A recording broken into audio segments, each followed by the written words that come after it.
What's up, everyone? Kevin Allen here from DFS Army. Today, what I wanted to do is a really quick cash game review from NFL Draftkings Week 10 because there's a lot of controversy in Week 10.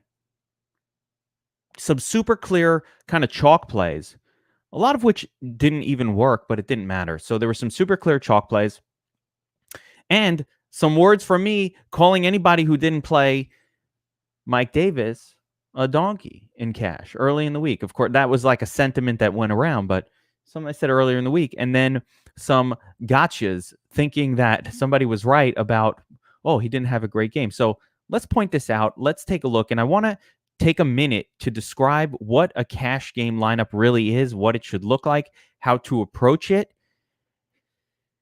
and kind of how to understand what the right move is and what the wrong move is in some of these lineups, where you can pivot. So let's start off really quick. I saw a great tweet from Jordan Blenderhead Cooper just pointing out some ownerships in the smaller and then the higher dollar cash game contests from Week 10. So I want to put that up on screen. Again, Blenderhead's tweet here shows you some ownership. So take a look at the ownership of Mike. All of these players, like these were cash plays, right? These were the names that we were on all week. We were discussing basically all of these guys. So what I want to describe is why these were the correct plays, because the whole point of cash games is you don't need to smash. And one of the things I said, so let's start with Mike Davis. Look, in the $100 double up versus the $5, he was 86% owned versus 76%.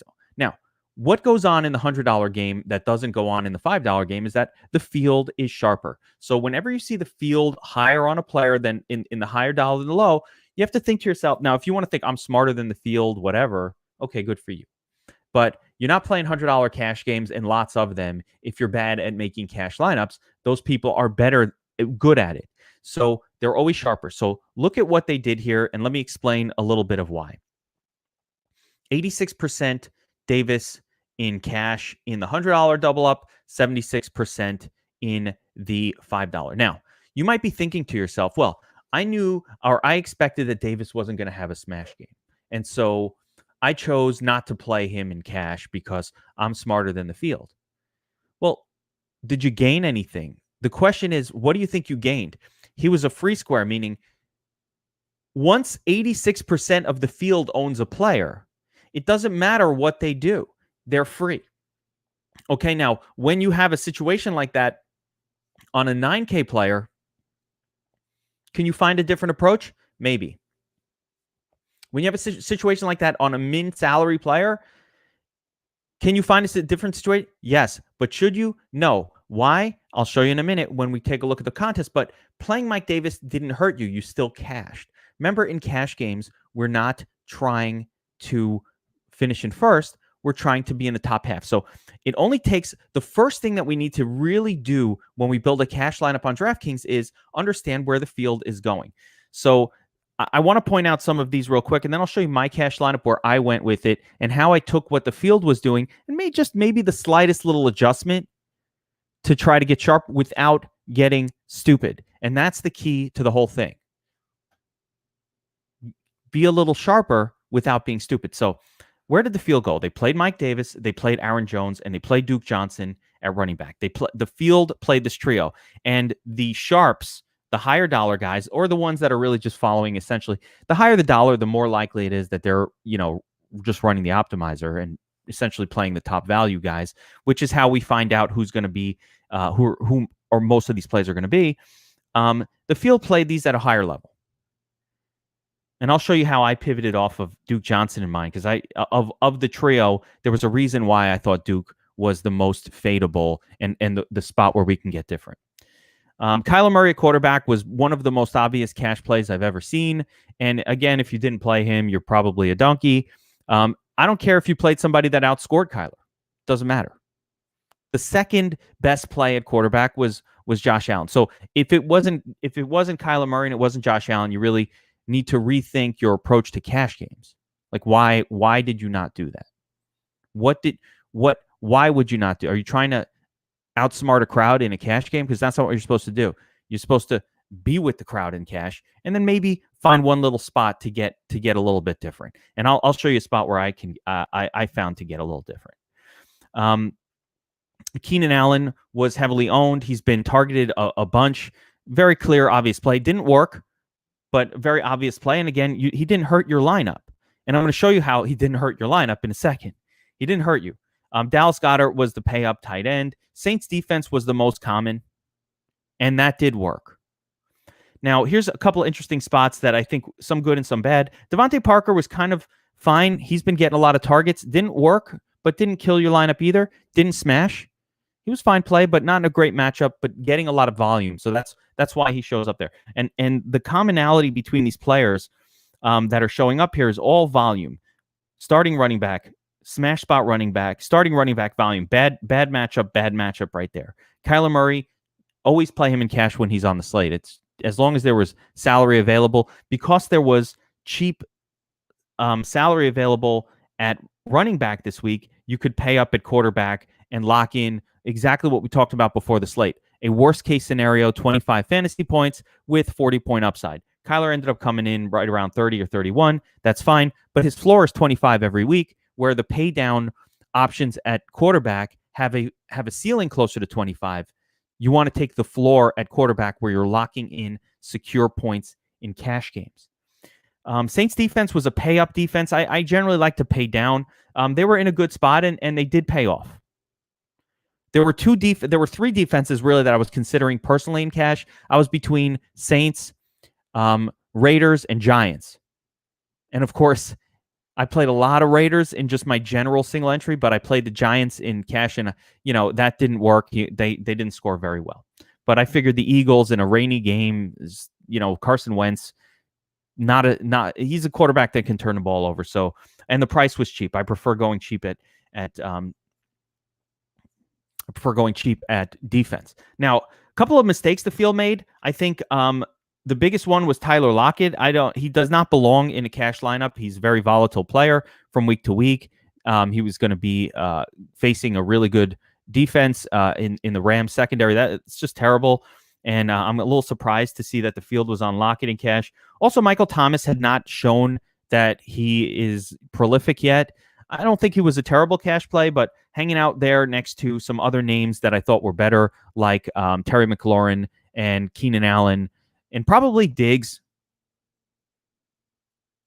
Michael Thomas definitely was not the best play for me. Now, I'm going to go over to the Giant $10. I'm going to show you my lineup that I used in cash games.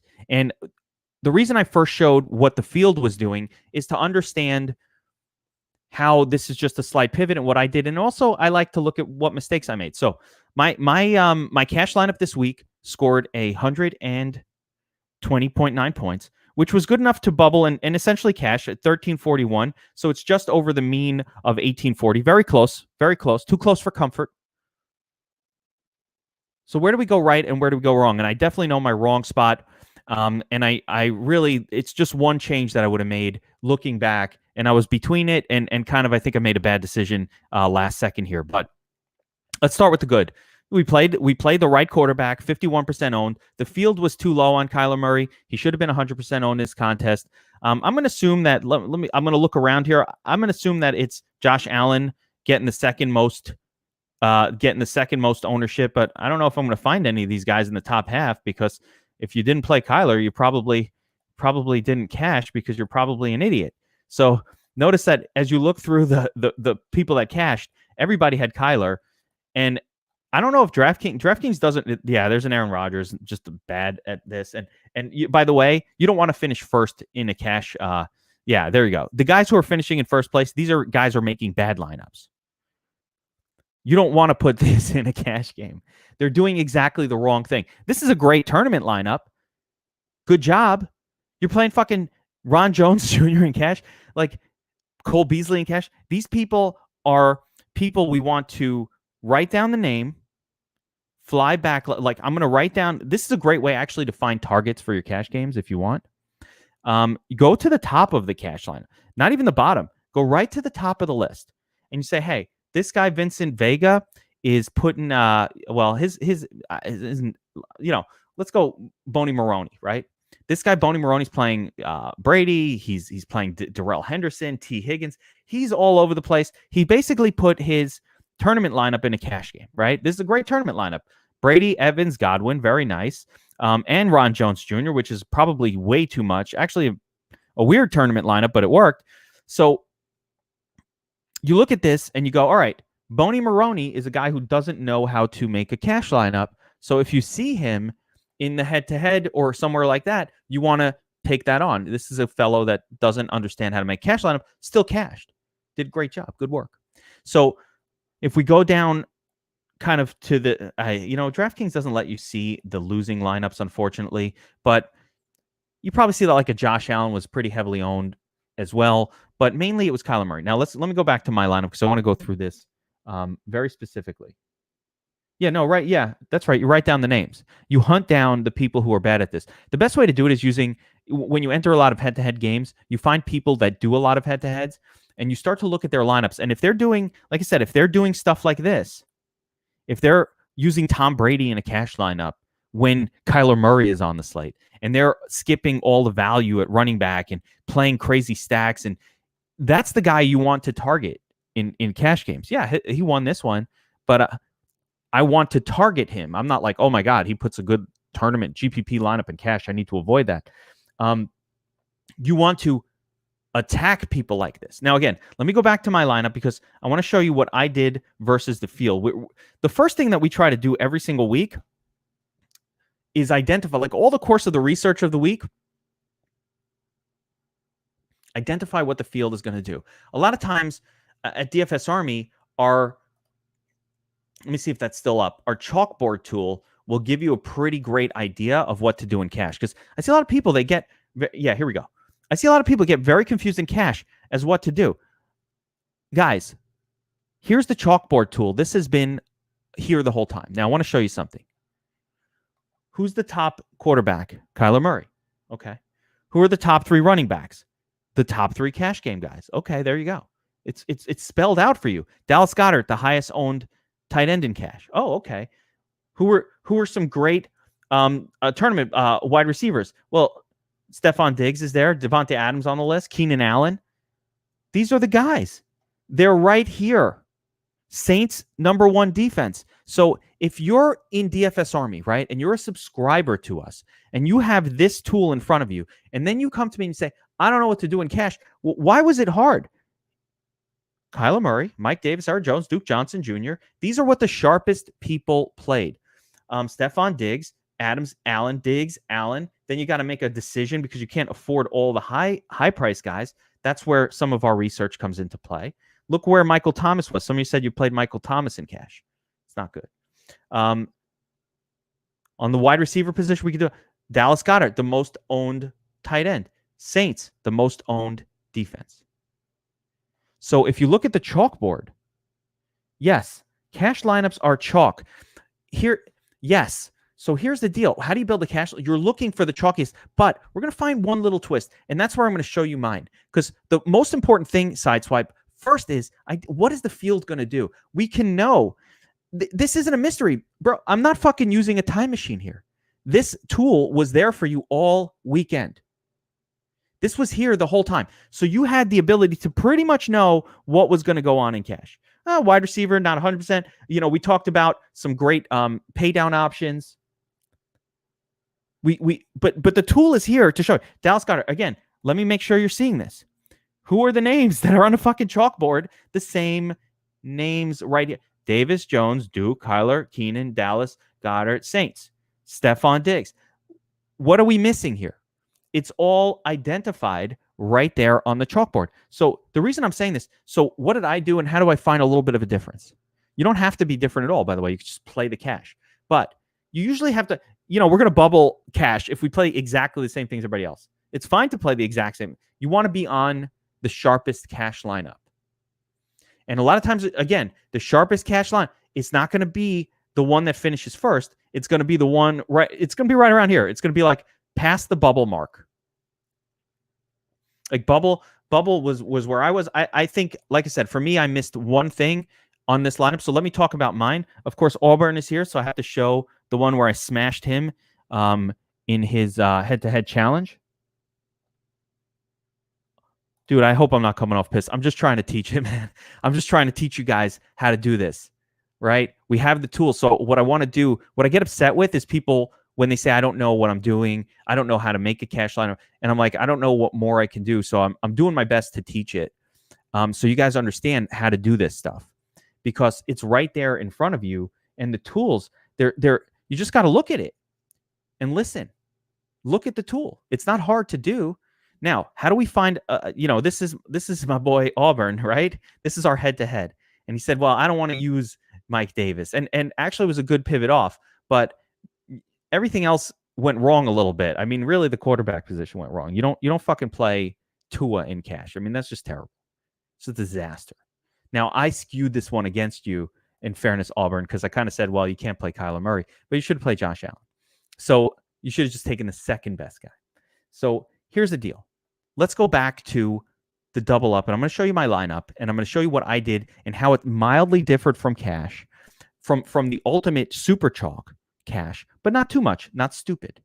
And I'm going to explain my moves here. So Kyler Murray, Aaron Jones, Mike Davis. Now, again, if you think that Mike Davis was a bad cash play, you're a fucking moron. Why? Because he was 80% owned. It didn't matter in your cash lineup if this guy scored 100 points or if he scored 5 points. Your opponent had him too, and that's what I was talking about all week on the show, on the Geeks Vegas Lines, on the Players Club. That's what I said every time.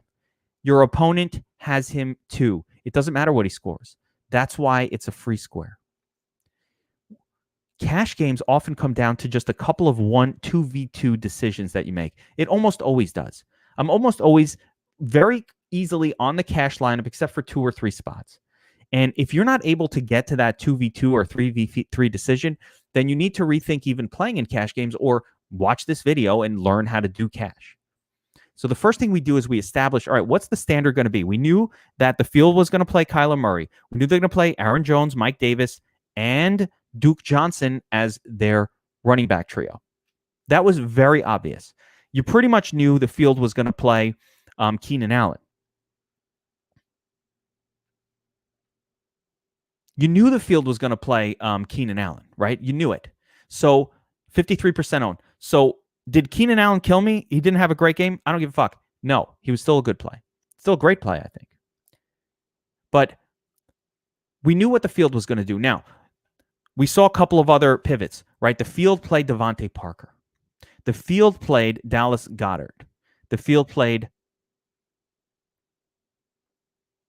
Saints defense, and the field played, really, it seemed to have played, well, let's go back to our field wide receivers, but it played Diggs. I'm not going to call it Lockett. It played Diggs. There was a pretty good mix of wide receiver outside of, the big names. After Keenan Allen, there was a little bit of a mix of who came in, and we can run through and kind of click and see some names here. Like Jakeem Grant came in. We liked him.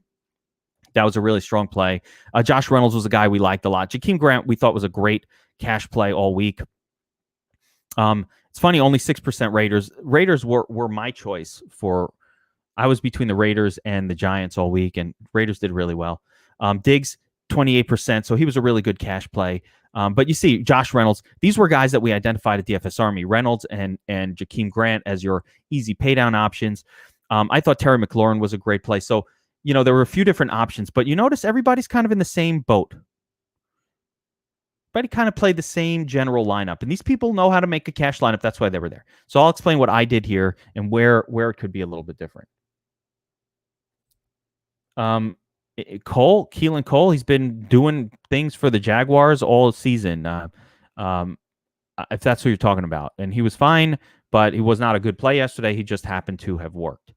So you wouldn't have played a Keelan Cole in cash. The plays in cash yesterday were Jakeem Grant and Josh Reynolds, 2 plays that we identified as really good cash game pay down options. The thing was this week, you didn't really need them because there was nothing to pay up for. Next week, in the future, we'll need that $3K, $3,500 super value. Most of the time, you want that guy in your cash lineup because, again, much like Mike Davis, when you play a $3K player, $3,500 in cash, and this is why I played the tight end Akins, but when you play somebody so cheap, it doesn't really matter what they do. So here's my cash lineup again and what I did different and what I would like to change. My 2v2 decision, I made the wrong call. And I'm here to tell you I made the wrong call on it. But part of this is I still cashed, but part of this is I want to explain what that 2v2 decision was for me so that you guys understand, oh, wow, okay, that was the only piece that you were ever in consideration for. So I'm going to tell you right now, Murray, Jones, Davis were locked in. Deontay Johnson for me, locked in. Now, Deontay's only 5%, and you might say that doesn't look like a cash play, and it normally isn't, but I just think the field has been wrong about this guy. At 5K, he's getting 10 targets per game. Why the hell? Look at it. 10, 11, 15, 13. Now, what are these other three games? Games he got hurt. So the field has been overvaluing the fact that this guy got hurt in game a few times. I'm just not going to buy into that. Of course, those 3 weeks, I think I played him every week in those 3 weeks. I think one of them, he didn't even hurt me getting a 0, but the other two, I don't care. I keep going right back to it. You're going to give me a wide receiver with 10 to 15 targets in a great matchup. I'm going to play him in cash, and I think the field was wrong. So very happy I did that because that allowed me to cash even with my 2v2 mistake. Keenan Allen was pretty much a lock button. He's been getting a ton of targets every week. And, did it work this week? No. The matchup not as great? Doesn't matter. Guy has been over 10 targets every week. That's who you want to play in cash games. Where was my 2v2 decision? I'm getting to it, guys. I'm getting to it. Big pivot for me. This was not a hard decision. This was a big pivot for me. So I didn't like any of the running backs this week, to be clear. I hated Mike Davis. I hated Aaron Jones. And I hated Duke Johnson the most of all. The reason I hated Duke Johnson is because I don't even like playing David Johnson at 5K because the Texans just don't produce points to running backs. And now here's Duke at 5K, and I'm playing him because he's the backup and he's in a starting role, and cash, he's getting this workhorse role.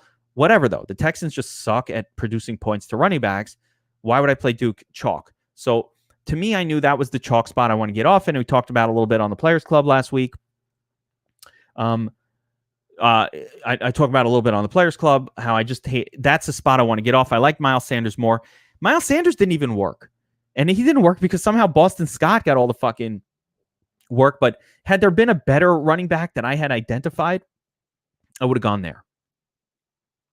That was the spot I said, all right, if the whole field's going to play this trio, let me get off of that. Now, in order to get off of a 5K to move up to 6,400, I had to sacrifice the tight end in Dallas Goedert, and I was willing to do it. Just go down to whatever turd fit. Jordan Akins has had a good game or two in his career, and I only wanted why didn't I like why didn't I like Aaron Jones? Aaron Jones is almost never a cash play for me. He just doesn't get enough touches. So while the matchup was good, he just never gets as many touches as I want. He did fine, but 13 carries. I'm always nervous about Aaron Jones in cash games. He just doesn't get a lot of touches. So I was fine with playing him, but I wasn't in love with him to the point where I lock button play Aaron Jones. He's never that because he's, Devontae Adams gets a lot of touchdowns for these guys. The weather was bad, but I just never love Aaron Jones as a cash play. I think he's better a tournament play because he's just not a workhorse spot unless Jamal Williams is out. Yeah, and Kamara ended up smashing, but Kamara wasn't in a great spot either. He just ended up smashing. It was what it was. Aaron Jones was in a smash spot. It was perfectly great for cash games, but it wasn't like, oh my God, Christian McCaffrey's on the slate, I got to play him. It was, all right, Aaron Jones in a pretty good spot. Fine, I'll play him. It was very obvious going into this week, and I said it in a lot of my videos. I don't have clarity at running back. None of them really jumped off. Next week, we have some running backs that jump off the page. I'm not doing a preview of next week, but I just didn't love him. But I played him because everybody was going to play him, and it was an easy cash play.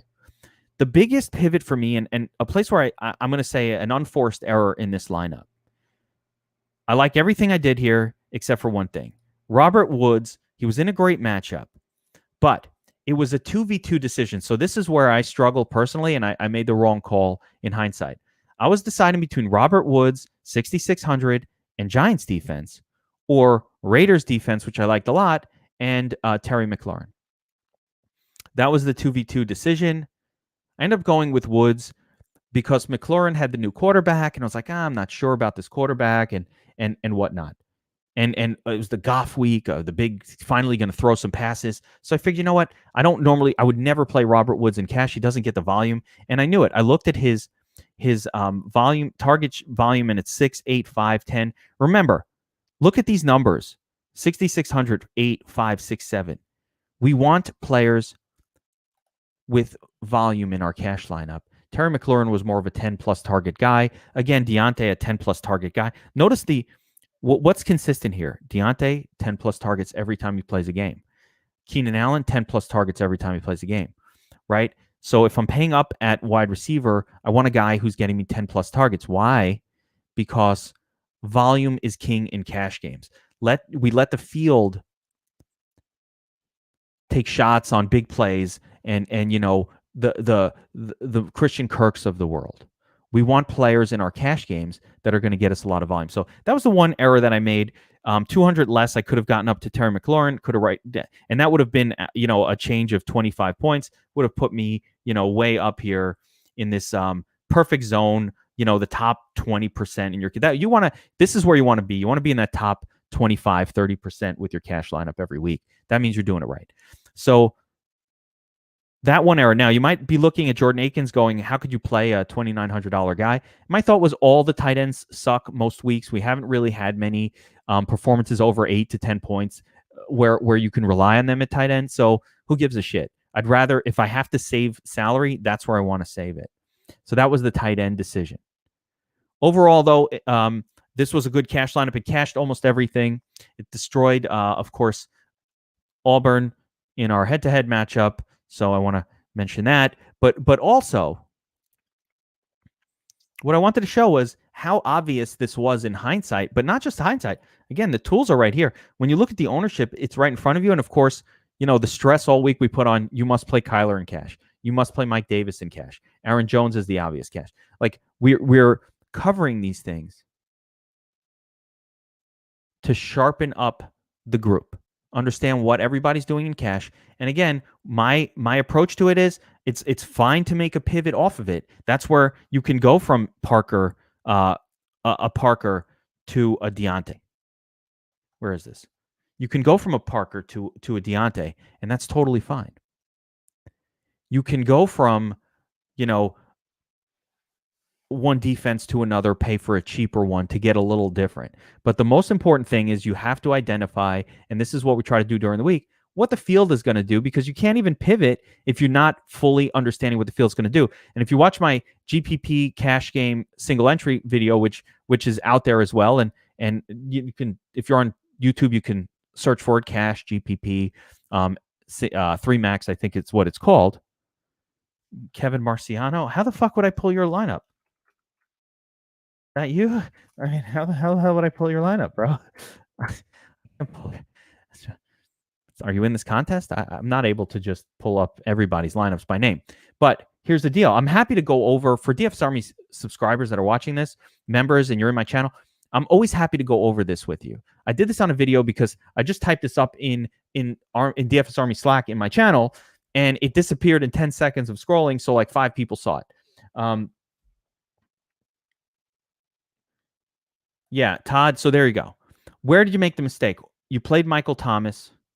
You played Devontae Parker. Parker wasn't a mistake because he was a 50+% owned guy, but you needed a pivot to make it work. And playing Michael Thomas really killed you. You should have played Diggs there and you would have cashed. That was the difference. Am I going to go over lineup? I will be doing a full showdown breakdown for tonight separately for DFS Army subscribers. I'm not going to handle that in this video right now. I don't always do an next day. I like doing these, but you know what the problem has been? It's just that we jump right into the showdown on Mondays and we start doing that. And then it's Tuesday and everybody's focused on next week. So it is a great thing to do Monday morning cash game review, because part of what I'm trying to do is, all right, how are we identifying what the cash lineup is? How are we getting there? Again, how did our tools point you directly to the correct cash game? Of course they did. So now, what did you actually do with them? So, and what did I do? And where did I make a mistake? Why wasn't this better? Why did I make the wrong 2v2 decision? And the reason I made the wrong 2v2, because I definitely preferred McLaurin over Woods, was because I was paying too much attention to the defense. And what you need to learn is fuck the defense, fuck the tight end. Those are the spots that you could just, who cares? Running back, learn who the chalk is. And then we can decide where could we be a little different in the chalk without getting crazy. I don't want to fade the 4K guy. What if he has a good game? Then you're dead. If he has a bad game, you didn't get hurt. So why would you fade that? That's why you played Michael Davis, not because we thought he was going to smash. No one smashes the Bucs as a running back. That's unusual. We played him because everybody else did, and he's cheap. So if he did go off, great, but we don't get hurt if he doesn't, and that's more important in cash games. Risk, protect your downside. I have no downside with a player like Mike Davis. Now, when you get to 5K with Duke Johnson, you can start to say, all right, man, this guy's a fucking super dud, right? Never had a good game. We talked about it on the Players Club. Never had a good game in his career ever. Like, Houston doesn't produce points. So you're making a decision right there. I'm making a decision. Should I play Duke Goddard, or should I play what I considered a better running back in Miles Sanders? Now, again, Boston Scott put up 17. I don't know if that was a fluke. What the fuck happened there?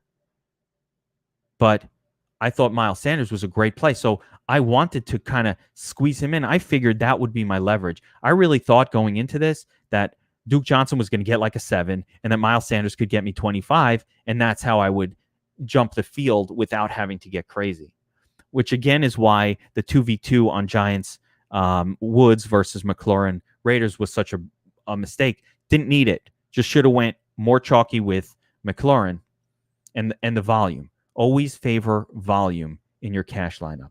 GPP that's what we do all week, man. This is a cash game review. What we want to do in GPP, though, is I will say, and this is part of my other video that you should watch, once you figured out what the cash game is going to look like and what the single entry is going to look like for most people, that's when you can make your tournament lineup and try to be different without being crazy.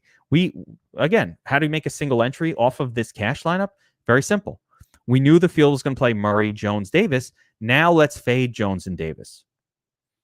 Let's find 2 other running backs that the field isn't on, because we did think, Mike Davis, sure, he's cheap, but he ain't putting up 25 against Tampa. Why play him in your tournament lineup? Put up guys that could put up 25 points. That's where you got to Swift. That's where you got to Gibson. That's where you got to McKissick. That's where you got to Wayne Gallman and some of these other guys at similar prices. That why not? We look at the wide receiver position. That's where you can get on the Mike Thomas, even in a fail spot. That's where I would have gotten on him, single entry. All right, everybody's going to play Keenan Allen. Let's go to this guy. Did it work? No, but you go right back to it. All right, I'm going to answer a question or two, and then we're going to roll. Geek played a few small field top 4 win tourneys, won half of them with good profit. Oh, there we go. Found a sweet spot. Good for you, Alex. That's awesome. New York Giants run defense above average. I noticed Gibson struggling both times. Yes, Giants do have a very good. They have a pretty good run defense. Giants defense is not bad, which is kind of why I didn't mind playing them. Their defense is pretty good. But the Eagles, if Miles Sanders is the guy and he got the full workload, he would have had a good game. It didn't matter. What happened was, I don't know, Boston Scott fucking vultured him. They didn't give Sanders a full workload. He was coming off injury, and hard to predict what the coach is going to do in that spot. And that's really like coaching. Can't really predict coaching all the time, stuff like that. So Giants D is pretty good, but Miles Sanders is pretty good, and he's beaten good matchups, so you play him. I was fine with it. Like, the other options again were guys who were not supposed to get a full workload. The Gibsons and Gibson was mentioned a lot last week. I didn't think it was a cash play because he only gets half the touches for his team. Yes, the matchup was great. Same thing with Swift. I'm looking for volume over matchup and opportunity. Swift was a fine play in tournaments. Gibson, McKissick, all those names. Wayne Gallman is somebody I mentioned on the Players Club as well. These guys were all fine tournament plays, but they weren't getting the massive workload. And the only reason we didn't play Kamara was because you couldn't play Kamara and Jones and Kamara against San Francisco, and Mike Thomas is back and all of that. So there were a few different reasons. But anyway, I don't want to make this go too long. cash game lineup review, understand the tools. They point us in the right direction. If you're not getting to the point where you understand what the common cash lineup is going to look like, and then, hey, how can I pivot? That's cool. But on a week like last week where the cash was so obvious, you should have been all over something very sick. Yeah, Cedric, you can play fucking Ron Jones in cash, getting a half share workload, could get 10 carries. No. He had an amazing game, but he was a bad cash play. Again, this guy who played him, you want to find this guy. What I think happened here is he just took his tournament lineup and he threw in a cash game too. You won't find this guy in head-to-head. He doesn't play him. He probably was just laddering up a lineup that he built that he liked for tournaments. And that's fine. That's not the right way to win cash consistently, but that's fine. But like you're playing Ron Jones Jr. at 0.8% owned and Darrell Henderson at 0.4 and 0.7%. This is the worst cash lineup I think I've ever seen. Great tournament lineup. And this guy won the cash. So you're like, oh, let me copy him. No, don't do that. And I have donkeys tweeting at me, not understanding why we do what we do. So part of what I'm trying to do is I'm going to explain to you guys, my people, how to approach cash games, why we approach it that way. And then we're going to keep smashing them like we've done all season. All right, that's going to do it, guys. I will be back later today with a Where My Turds At showdown breakdown. Let's win another one. Had 2 Army members, DFS Army guys, tie for first place again last night in the big Draftkings It's fucking every contest. It's actually becoming crazy. We have not lost any of these showdowns. 250K, 50K, 550K. It's unbelievable. Let's keep it going. There's no tool better to attack showdowns than the Domination Station Optimizer. I promise you that because no one wins as often as we do. I'm pretty confident about it because I got the fucking screenshots to prove it. Get in there. We'll take a look at those later. I've already started making my lineups for the showdown, so we're going to get it. All right. Good luck this week, everyone. Good luck tonight. I will see you back here a little bit later for the showdown breakdown, Where My Turds At show. Later, everyone.